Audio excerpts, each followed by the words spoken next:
பிரதமருடைய வாகனம் கிளம்பி இருப்பதை நம்ம காட்சியில் பார்க்குறோம். சில நிமிடங்களில் அவர் நிகழ்ச்சி நடக்கக்கூடிய இடத்திற்கு வந்துடுவார் அப்படின்னு தெரிகிறது. இந்த பாலம் பற்றிய பல சிறப்புகளை சொல்கிறாங்க. இந்த பாலத்தில் 30 ஆண்டுகளுக்கு துரு பிடிக்காது அப்படின்றது இந்த பாலத்தினுடைய புதிய சிறப்பு அம்சமாக இருக்கிறது.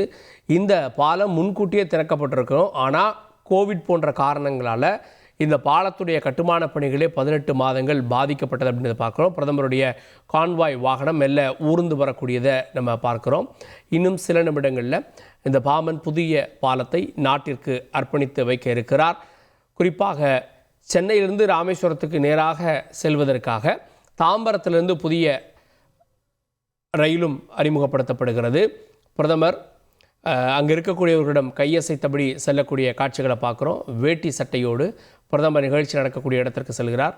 பாஜகவினர், பொதுமக்கள் உள்ளிட்டோரெல்லாம் கூடி பிரதமரை வரவேற்கக்கூடிய காட்சிகளை நாம் மறுபுறம் பார்க்கிறோம்.